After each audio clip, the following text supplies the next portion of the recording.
Baritone sax man for over 4 decades, Roger Rosenberg studied at Indiana University, the New England Conservatory, and under the tutelage of such players as Phil Woods. He has also worked with a stunning list of greats, including Tito Puente, Buddy Rich, Chet Baker, Lee Konitz, Miles Davis, John Scofield, Sarah Vaughn, Michael Brecker, Thad Jones and Mel Lewis, Bob Mintzer, Eddie Palmieri, and Steely Dan. Add another 40 or so heavyweight names in jazz, Latin, and pop music. His strong and searing solo voice combined with his powerful and swinging ensemble play make Roger a great addition to any group. He excels at so many styles of music and is a crack first call New York session man to boot. An accomplished woodwind doubler, he also plays clarinet, bass clarinet, bassoon, and flutes. His work has been acknowledged by Downbeat critics and by a NARAS MVP award.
Yeah, I want to bring on my special guest, Roger Rosenberg. Hey, Roger.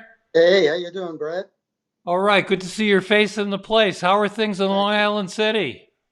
We're pretty much locked down. You know, we just go out for a walk every now and then or get some groceries and stuff, and but it's good to be alive. So and not be Yeah, sick.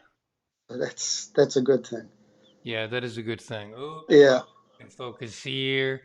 So, Roger, where did it all begin for you? We're going to go through the show and talk about your experiences in jazz, but when did you first start playing this music? Well, I first started playing this music in seventh grade, to be honest with you. I had been playing the alto sax. We lived in Westchester, and I played for a couple of years. And then my father's business went south, and we moved to Long Island, to Long Beach. And when I was in junior high, I didn't own a horn, so we would have to rent a horn. And they offered the baritone to whoever wanted to play it for free. So I said, yeah, that's what I want to do. I'm going to take this horn because I was getting it for free. And lo and behold, when I started playing it, I really had an affinity for the baritone. And that's kind of how it started. And we had one of the things about the Long Beach school system is many of the teachers there were well versed in jazz. So, I had the opportunity to play in school jazz bands. Ensembles and stuff all throughout junior high and high school. And, that all added to all the other experiences that I was having. We're looking at a still of I see you, I see Ritchie Cole, I see Phil Woods. What is this? Tell me about this. Yeah, this is a camp. It was called Ramblerny. It was in New Hope, Pennsylvania, and it was a performing arts camp. It wasn't just music. Well, it wasn't just jazz. I mean, they had classical music, they had ballet, they had acting, and they had very, top people in their fields coming down to run these programs. And fortunately, Phil Woods was the one who ran this program. And I had made a little bit of a reputation in Long Island as a young baritone player. I had gone to a camp the summer before called Lakeshore Music Score, run by Glenn Brown, who was a former Xavier Cugat musician, and he had this terrific music camp. He was the head of the music programs in Long Beach, and he invited me there. And the next summer, I was invited to go to this camp. They needed a baritone player, and the camp had already been in existence for a couple of years, I think. And I ended up going there for 3 summers. I'm talking about 8 weeks. I'm not talking about 1 week band camp. I'm talking about we're there for the whole time, and had wonderful teachers there like Phil and Vic Morosco and Chris. I'm spacing out right now, but many people. Manny Album came up there to teach. Chris Swanson. Does that name mean anything to you? Chris was a wonderful jazz musician who died young, and he was one of the pioneers of the Moog synthesizer. And he did a bunch of records with Phil and stuff like that. He was absolutely fantastic. Johnny Carisi came down there, and many other of Phil's musician friends. I met Elvin Jones there. I met Jerry Dodgian there. I met Ira Gitler was there. Richard Davis was there. Could go on and on. Steve Marcus, just many great players came down. And it was a wonderful thing to be there and to be in a section with Mike Brecker and Ritchie Cole. And then Bob Mover joined us one summer. A lot of really first-rate musicians came out of that camp. Now, that's the first time you met Mike, right? That's the first time I met Mike. And And how did he play then? well, I'll tell you a funny story. He played great, first of all. Um, and I remember hearing him, and I think Mike was like a year older than me or something. So I was 15 and he was 16 or something like that. And I heard him play, and he was a great guy right from the beginning and was fantastic. But I remember thinking to myself, well, Mike is 16, I'm 15. Wait till I get to be 16. And that's just the imagination of a 15-year-old. You think that a year seems like a long time away, but so yeah, he was terrific from the very beginning. And what about we recently lost Ritchie Cole? How did Ritchie Yeah, play back then? Ritchie was terrific. He was the first summer I was there. He was the star of the camp. I remember meeting him and feeling so fortunate, like to be in a section with Ritchie. Um, and one other guy I forgot to mention who came the last summer was Bob Mover, who is just a wonderful jazz player and very knowledgeable, terrific guy. We've been friends for all these years. And what came first, Latin music or Buddy Rich? My first gig, well, I'll tell you the story. After I heard Mike, I really got interested in playing the tenor because I never heard anything like that from a young guy. And I became infatuated with Coltrane and Sonny Rollins. And so I actually switched to tenor for a period of time. So for about uh, 4 or 5 years when I was going to college, I was really concentrating on tenor. But when I moved back into the city, I figured I got to work. So I pulled the baritone out of my parents' attic and I started getting gigs on baritone. And my first major gig was with Tito Puente. And I was with him for about a year. And we were playing every night. And my baritone chops got really strong. And when I left Tito, we weren't making that much money. And I discovered that if I collected unemployment, I could get almost as much money and not be working, killing myself. So I don't know if I should be saying this on the air at this point, but it was many, many years ago. And I left and I never went on unemployment because that was the time that Bob Mintzer got called to rejoin the new Buddy Rich band, and he recommended me as a baritone player. So I went pretty much straight from Tito to Buddy Rich's band. And I was with Buddy for a bunch of months. We played at his club, Buddy's Place, which is on 33rd Street, near Penn Station in Manhattan. And that was a great experience. And so my first experience would have been with Tito, and then moved over to Buddy Rich. Now, we've heard many, many stories over the years. We've heard the infamous Buddy Rich bus tape Right. and whatnot. The reality was, what was it like working with Buddy? You know, I think Buddy was in a really good place when I worked with him. First of all, the club had opened, so we were spending a lot of time in the city at the club, weeks at a time. And he had a straw boss. He wasn't really traveling with us. He had a car, and he would travel in his Lamborghini or whatever it was. So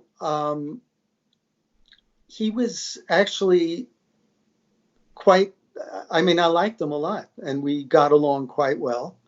And occasionally he would have an outburst, but we would laugh a lot. I tell you, there was some amazing things that happened at that club to make us laugh. There was the famous story where he and Mel Torme had this thing, that they loved each other, but, they had this kind of little back and forth thing. So one day it's Mel's birthday, and he brings out this big whipped cream cake for Mel. And as a joke, he threw it at Mel. So this is in front of the whole audience, covered with this whipped cream cake. And of course, Mel wasn't thrilled about that and left. But, the guys in the band, we We thought it was very funny, actually. And Mel, by the way, was really a nice guy, too. He treated us really well when we worked with him. What other big bands have you worked with, Roger? Well, in terms of steadily working with bands, I mean, I did play occasionally with Thad and Mel's band. Part of the time when Thad was there, I had met Thad and Mel, did a year or so at New England Conservatory. They would come in one day a week or something, and I got to know them. And then I played a little when Thad wasn't with the band anymore. But the other big band that I played with the most is Bob Mintzer's band. And I was with that band from the very beginning. And as a matter of fact, I remember our first day of rehearsal, Mike was sitting right next to me, and we kind of looked at each other and we said, this is deja vu, because we sat next to each other at the band during the summer camp. Let's look at a clip of an early appearance with the big band. Great.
Why do you like working with Bob? You guys have been collaborators for decades.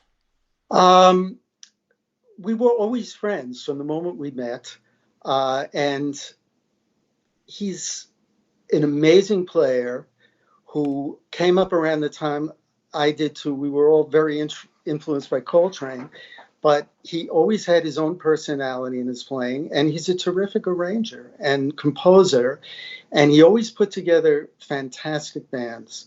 I mean, the first band, if I believe, it was Dave Sanborn, it was Mike, it was myself, it was Lawrence Feldman, and Bob was playing. And there have been shifts. And Pete, did I say Pete Yellen? Pete Yellen. No, he might have not been in the first band, but Pete was the lead alto for many years, along with Bobby Malik, joined the band and played with the band for years. So everyone in the saxophone section was terrific. He had great brass sections. He always had a terrific rhythm section, and the music was terrific. So it was wonderful to play with him. It was just a joy. Yeah, absolutely. Bob's a remarkable, wonderful, giving guy, and just an incredible musician. Yeah. Let's talk a little bit about the baritone sax. Let's play. Yeah. Let's look at some other baritone sax players and get your thoughts. Here's number one.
Yeah, Nick Brignola. Where do you think Nick fits in the pantheon of baritone sax players? He certainly fits in as one of the greatest. And I haven't heard that before. And I'm sitting here thinking, I hope that's Nick, because if someone else is playing that great, I'm going to be really shocked. So he's definitely up there as one of the top players, I think. A comment from the audience here. Someone Yeah. says, I remember hearing Nick and Saratoga working chromatically through all 12 keys on a blues. I would imagine that's true. And I'll tell you an interesting thing. I was playing upstate with Chet Baker, and Nick sat in one night. So I think that was the first time I met him, and we had a really good time. You know, I wanted to ask you, you switched to the tenor for a while, you went back to the baritone. Yeah. I know it's heavier, but I always Yes. wondered, is the baritone harder to blow than the tenor? Well, it's a different airstream. It's hard for me to describe it. I mean, there's obviously more of a bore to fill up with the air. So I guess you could say it might be harder, but I've been doing it for so long, I don't really even think about that at this point. I don't think about that. Well, another baritone sax player we both dig is coming up here, Mr. Ronnie Cooper. Yes.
Yeah, not only is Ronnie a fantastic baritone sax player, but he's kind of a remarkable fellow as well, wouldn't you say? I say he's amazing. And I must tell you that of all the baritone players, he's the biggest influence on me. I love Ronnie's playing. He's got sensational time and pitch and feel and a total mastery of vocabularies of, different periods of music and stuff. And he probably, to me, was the most important baritone player in my life, or is still. I mean, he still sounds great. He's a great player. I first heard Ronnie with Maynard Ferguson's big band in the mid-'60s. In fact, Right. One of my first experiences hearing live jazz was, I guess, in the summer of '65 at Lake Compounce, a summer resort, so to speak, in Connecticut. And I was a young trumpeter, and Maynard was my idol. And I was kind of young and innocent, and somebody in between the sets, somebody pointed out and they said, Ronnie Cooper's over there and he's smoking a marijuana cigarette. Wow. I Later, think, I could have been in that picture. right. Anyway, Ronnie is a incredible musician, and Yeah. I've done some interviews with him, and he's a really funny guy. He's a Yes. total wild man, wouldn't you say? And he has so many stories. It's incredible, how much a part of history of jazz that he has been. And I remember from that Maynard Ferguson record, he had a solo on that tune, Gravy Waltz. Oh yeah. That was like the first time I heard him. And I'm happy that I've gotten to know him and play with him over the years and call him a friend. Let's talk for a minute about some of the other people you've played with. Could you Yeah. share your memories of Chet Baker? Yeah. I had been with Mongo Santa Maria's band for a couple of years. And I left that band, and that was a great experience too. And my friend Bob Mover was playing with Chet Baker, and I think I must have sat in at one point. And Bob was leaving the band, and Chet asked me to join. And I was thrilled, of course. And it was such an amazing time back then, because you would go from club to club, and you wouldn't make a fortune of money, but there were, weeks at a time, you'd be playing every night, 6 nights a week or whatever. And to be playing in a band like that with Chet Baker and the great musicians he had playing with him, it's like being on a baseball team. You strike out one night, and then the next day you can come back and you can hit a home run, and you develop a lot playing in a band like that. The only thing I wish he'd said to me, and a lot of the guys had said to me, "You're playing too many notes, Roger. Could you calm down a little?" But he never said that. And I guess that's part of being young. You're as you get older, you tend to play less notes. I seem to remember Chet playing in a place called on 86th Street called Strikers. You remember We that? used, yes, we used to play there often.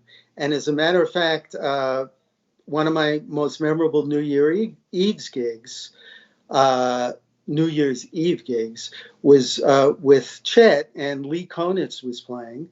And there was a rhythm section. I don't remember exactly at that point who was in the rhythm section. And I had just started playing with Chet. And I remember we were playing a ballad, and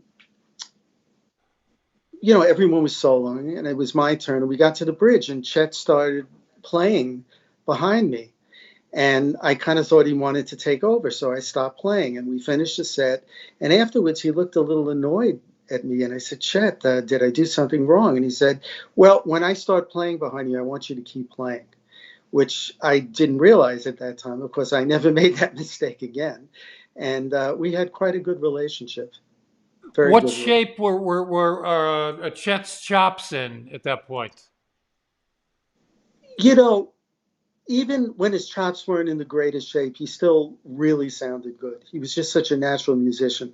But one night or one afternoon or night, I don't remember, we were playing at Sweet Basil. For those of you who don't remember that club, it was down in the Village. And he came to me and he said he had false teeth. I think most people know that because if they've read about his history and stuff. And one of the plates of his false teeth broke, and he came up to me and he said, "Roger, I can't play." So the whole night, he would sing the melodies of the tunes, and then he would scat, and I would play the melodies along with him, and he was, singing the whole night. And he has to go down as one of the greatest scat singers of all time, because he sang everything that he played, and he played everything he could sing. And it was quite an amazing experience. And a little bit out of focus here today. What about Yeah. Lee Konitz? Lee, I got to play with his no-net. Prior to me, I think the original was Kenny Berger, who's a great player, who's still active, of course. And Ronnie might have taken over from Kenny. I don't remember if that's true. But eventually, I guess Lee had heard me with Chet and stuff and asked me to join the no-net. And Lee is a true improviser. I think I took a couple of lessons with him, even, I think. But one of the things that was so amazing about him is that, he wouldn't always be consistent. He'd be playing, and it was almost like he was waiting for this spirit to enter his body. And when it would, he would start playing the most amazing stuff. He would totally inspired. And to me, the other player like that is Sonny Rollins. I mean, these guys are true improvisers, and they try to be in the present moment. And when it strikes them, they play stuff like no one else could play. And Lee was wonderful. He was a great guy. It was a terrific band. Tom Harrell was in the band. Many, many great musicians were in that band. Oh, fantastic. Yeah. Let's see here. I wanted to ask you about playing in Broadway shows. This is something you've done off and on for many years. Yeah. What is that like? Well, it can be extremely boring, I will tell you that. I mean, it's a good job. And if you're raising a family and you want to give them a decent lifestyle, it's a good thing to do. And also, if you happen to be playing with a lot of good players, you can learn an enormous amount from these musicians. I learned so much about my doubling from listening to players who were better than me on those instruments. And I'd hear those sounds and we talk about music and stuff. And I would, of course, take lessons, but being in that position with good musicians every night is also very valuable. And I heard Randy talking about the studio scene, which I fortunately was a part of, not to the degree that he and Mike were, but as the studio scene began to disintegrate, many of the top players would end up in the Broadway shows because that was where they could make a living. So I was fortunate to play with many great players in that situation. I really learned a lot. But as we all know, it's sort of the antithesis of creativity for a musician. So it's really important when you're doing something like that to keep your creative life alive. And that's, it's what we had to do. And I remember being approached by my friend Frank Porowski. I hadn't been playing as much jazz as I wanted to because I was learning all these doubles. And he said to me, listen, I want to do a record with you. And he started this label called Jazz Key. And I remember for 2 or 3 months really writing and practicing and working hard. And that really got me back into the creative edge, which I've been able to keep since then for all those years. So I have to thank Frank for that. He had many good recordings on that label. Yeah. I've got a bunch of questions coming in. I'm going to hold them for a few minutes here and keep going with Roger on some other stuff. Pardon me. Let's talk about Steely Dan. You've been working with Steely Dan for a while. What is that like? I've been working with them since 2006. And every day I'm thankful that I can play with that kind of a band. The musicians are the best on everything, and they sound great every night. And we lost Walter Becker, who I really loved. And he was one of the founders along with Donald Fagen. And Donald and Walter have been great supporters of mine and very inspirational to me. And Walter even produced one of my recordings. And it was just wonderful working with them in every context, in the studios, live, or everything. They're huge jazz fans, both Donald and Walter. I'll sit with Donald and, while we're waiting to go on and stuff, and he'll be listening to Ellington and Sonny Rollins and all this great stuff. And Walter, I remember going over to his place with some Coltrane stuff and all different kinds of stuff and just spending time listening. And I think that's one of the reasons that band was so terrific back then and still is terrific, because it had that influence. It wasn't like the jazz musicians incorporating pop music. It was like the other way around. Great songwriters and pop musicians incorporating their experience with jazz.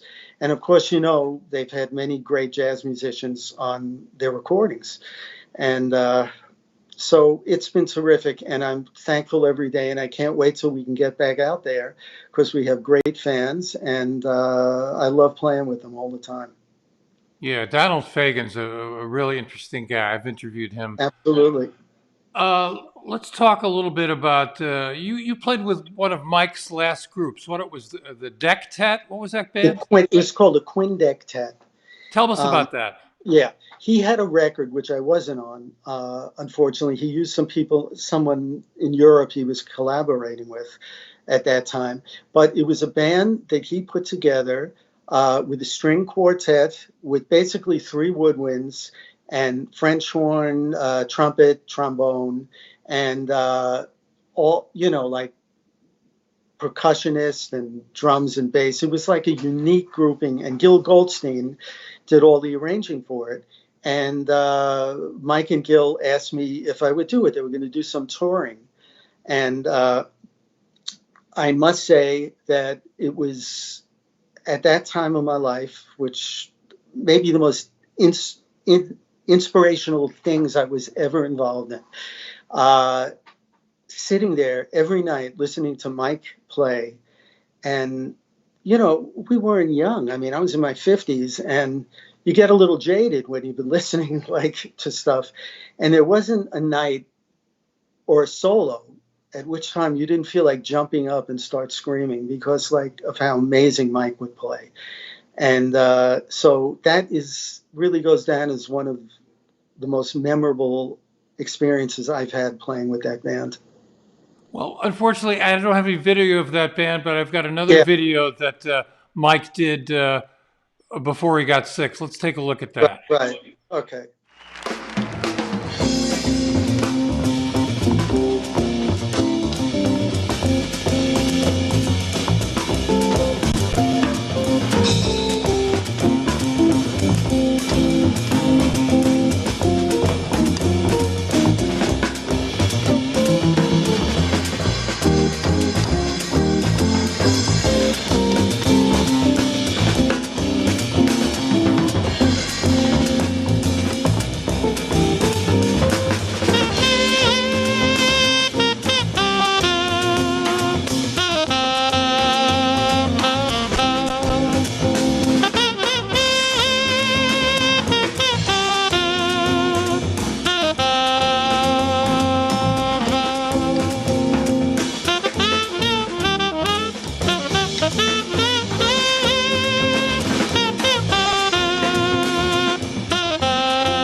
Oh, yeah. Yeah, he could Michael play, Brecker. that's for sure. Let's go to some of the audience questions here. Sure. A gentleman who calls himself Trumpet Guy says, Yes. speaking of baritone players for Maynard Ferguson, we were talking about Ronnie, how does Bruce Johnston rate? I think Bruce Johnston is a terrific player. I mean, I've only heard him a few occasions, you know, with Maynard and stuff, but he was one of the first guys that I heard really playing good altissimo on the baritone. And I think that he is someone I hold in very high regard, and I appreciate your bringing that up. Thanks.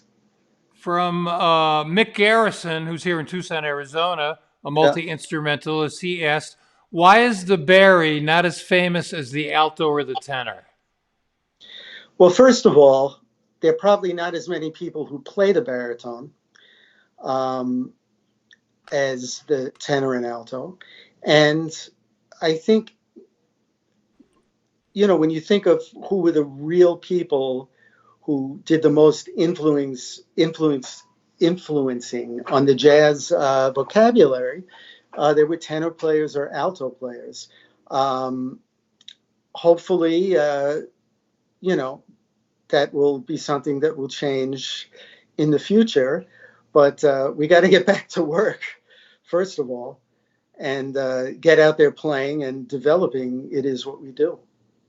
Do you remember? This is from a listener, a viewer who identifies himself as Booza70. Yeah. Interesting name. Do you remember the baritone sax player Lars Gulen? Yes, I do. And I'm glad you brought him up as well. I once got a phone call and I picked it up and I heard this guy was saying, Lars Gulen. And I said, who is this? And it was Phil Woods. He was saying, I'm sending you some stuff with Lars Gulen. You got to check this guy out. And he certainly, sound-wise, was a mulligan, his influence, I think, sound-wise, but just a wonderful musician and a name that should be brought up more often. That's for sure. Yeah. Rob Sheps asks, Roger, your tunes are great. Can you talk about baritonality? If he's talking about my particular tune, I mean, that was Yeah. the name of my CD, Baritonality. That was one of the tunes off the CD. And it was the thing that Walter Becker produced. And, it was just a pleasure doing that. Mark Soskin was on piano, Chip Jackson on bass, Jeff Brillinger on drums. And, it was just a great experience to do it. We did some quartet things and then we did some duo things. And I'm really happy to have gotten to work with that group. Peter Bernstein also played on the record. Terrific player. Yeah, Peter's a wonderful guitarist and a great Yes. guy. A gentleman Bruce, I don't know if you remember this name, Bruce Schaffel, says, from a fellow Long Islander, the first time we met was on a big band together and you were on tenor. That's what Bruce says. I know that that's very possible to do that, but we used to work together. He played in the original 42nd Street, and it was one of the first shows that I ever subbed on. I would actually sub for him, and I think it was bass, clarinet, and soprano. And I've known Bruce for years, and he's come to some of the Steely Dan gigs. And hey, Bruce, how you doing, man? Yeah. From a viewer who calls himself Geshmake. Hi, I loved Rogers playing for years. Could you ask him about this rumor that Chet Baker not being able or choosing not to improvise over changes, but rather by ear? Well, this is an interesting thing. First of all, how can I answer that? He was like a Stan Getz, and I associate them with this kind of thing. Their ears were so tremendous that I don't know how much they knew about changes themselves, but it didn't matter because they could play anything over any change. We used to bring some originals in for Chet, and after a couple of times playing through it, he played it better than anyone. And so his ear was absolutely outstanding. I think I occasionally heard him sit at the piano and mess around a little bit. But that's one of the things that made him, I think, such a great player, is that he would play over the changes much of the time instead of like vertically, more of a horizontal kind of vibe. Yeah. Now, a lot of people these days are teaching online. Is this something you're doing as well? I am not doing it. I would say part of the reason is in my apartment, I don't feel that comfortable playing that loud. So it's not something I would feel comfortable doing. My wife is a wonderful classical pianist, and she teaches online a lot. And so I know there are a lot of people who do it. I know my friend Rob Sheps does it, that's for sure. And he would be a great person, to check out for something like that. And I think Bob Mover's doing it, and a lot of the guys are doing it. So you can get a lot from those people. We have But a serious Steely Dan fan here. yeah, He's got a couple of questions. Do you have a favorite tune that you play with Steely Dan? well, I like the tunes that I'm soloing on, like Black Cow, or something like that, Green Earrings. But I love the one tune I can never get it out of my head is Gaucho. When we start playing that tune on a tour, I can't get it out of my head for the whole tour. So I love that particular tune. But Now, there's so many, it's hard. yeah. Now, Mike Palmieri, who's the Steely Dan fan, says, "Who chooses the jazz song that is played at the beginning of the show?" When I saw the Steely Dan, they played Teeny's Blues. Right. Well, I'm assuming it was a discussion between Donald and Walter, but I think Donald kind of would make that decision, and we get together with Michael Lenhart, who is our trumpet player, and Michael would do the arrangements. And also a shout out to that band. I got to say, Walt Weiskopf and Jim Pugh, great horn section, all the other great players in that band. We're like a family, and we all miss each other.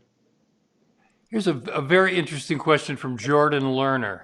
Hey, Yeah. Roger, great interview. What advice would you give your younger self?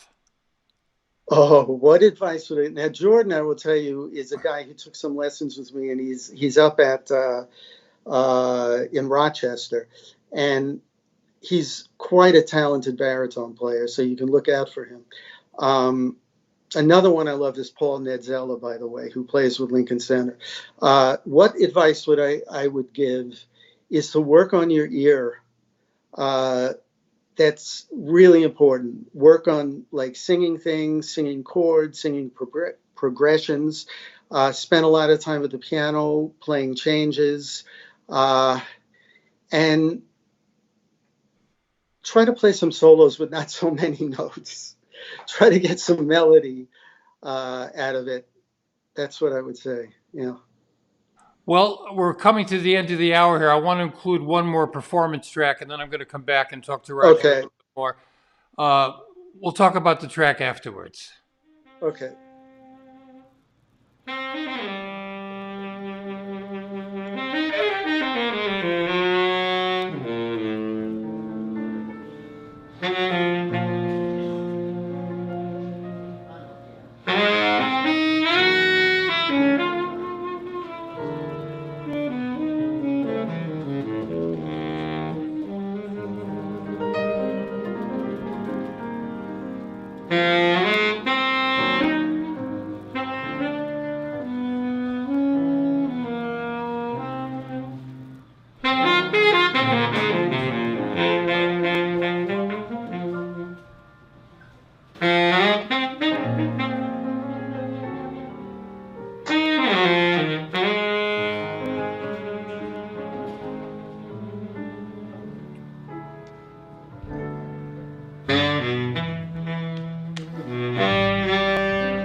Yeah, I wanted to thank Rob Sheps for that clip.